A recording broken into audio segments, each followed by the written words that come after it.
আমি একটি কথা থেকে অন্যদিকে গিয়েছিলাম যে এক ভদ্র মহিলা আমার কাছে এসেছেন ইসলাম গ্রহণ করবার জন্য। আমি তাকে জিজ্ঞাসা করলাম, এফিডেভিট সব কমপ্লিট করেছেন এবং আইনি সমস্ত পদক্ষেপগুলো শেষ করেছেন, বললাম যে আপনি ইসলাম কেন গ্রহণ করবেন? যারাই আমার কাছে এই টাইপের আসে আমি জিজ্ঞেস করি, কারণ আমার তো জানা আছে যে বাংলাদেশের আমাদের মানুষের প্র্যাকটিস দেখে তো তার ইসলাম গ্রহণ করার কথা না, আরো ইসলাম থেকে পালানোর কথা। কেন গ্রহণ করেছেন?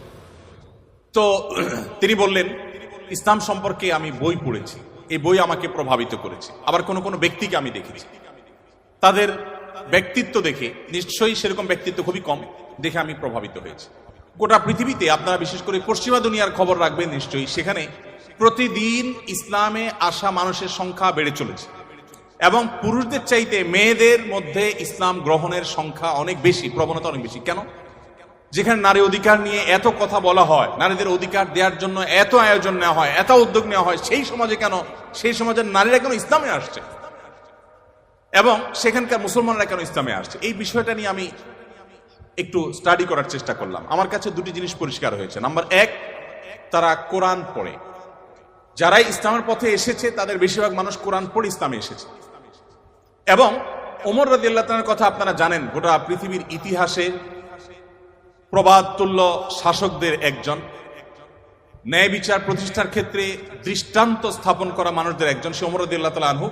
তার ইসলাম গ্রহণের ইতিহাসও আপনারা জানেন। তিনি কিন্তু নবী সাল্লাল্লাহু আলাইহি সাল্লামকে হত্যা করার দায়িত্বে নিয়োজিত হয়ে সে দায়িত্ব পালন করার জন্য যাচ্ছিলেন।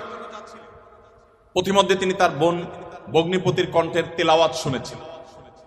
এই ঘটনা বিভিন্ন ভাবে বর্ণিত হয়েছে, আপনারা জানেন। সেই তেলাওয়াত তাকে এতটা প্রভাবিত করেছে যে তিনি হত্যার পরিবর্তে বরং মুহাম্মদ সাল্লাল্লাহু আলাইহি সাল্লামের কাছে হাত দিয়ে তার হাতে ইসলাম গ্রহণ করেছেন। তার মানে কোরআন সামান্য একটু শোনার পর তার ভিতরে এরকম প্রভাব পড়েছে। আপনাদেরকে আরেকটা গল্প শোনাতে চাই। তোফাইল ইবনে আমর আদ-দুসি একজন বড় মাপের কবি ছিলেন ইয়েমেনের। শুধু বড় মাপের নয়, আমরা জাতীয় কবি বলি, তখনকার জাতীয় কবির কালচার ভাবে ছিল না। যদি থাকতো হয়তো তিনি ইয়েমেনের জাতীয় কবি থাকতেন তখনকার। তোফাইল ইবনে আমর আদ-দুসি, দুস ওনার গোত্রের নাম। উনি যেহেতু বড় সাহিত্যিক এবং কবি ছিলেন এবং সেই সময়ে কবি সাহিত্যিকদের অনেক কদর ছিল, বড় বড় রাজদরবারগুলোতে কবি সাহিত্যিকদেরই পদচারণা সবচেয়ে বেশি ছিল এবং সবচেয়ে বড় পুরস্কারগুলো তারাই জিততেন।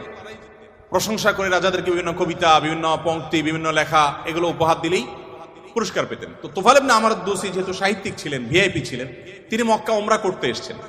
মুহাম্মদ সাল্লাল্লাহু আলাইহি সাল্লাম তখন গোপনে ইসলাম এর দাওয়াত দিচ্ছেন। মক্কায় আসার পর তার বন্ধু বান্ধব যারা মক্কায় ছিলেন কবি সাহিত্যিক, তারা বললেন, দেখো আমাদের এখানে তো একটা লোক তার কথা শুনলেই মানুষ তার জাদুতে আক্রান্ত হয়ে যায়, বাপদার ধর্ম ছেড়ে দেয়। তো তোমার ব্যাপারে আমরা আশঙ্কা করছি যে তুমি এরকম অবস্থার মধ্যে পড়তে পারো। তাহলে একটা বুদ্ধি হলো, তুমি কানের মধ্যে তুলো দিয়ে রাখো, দোনো কানের ফুটো এমন ভাবে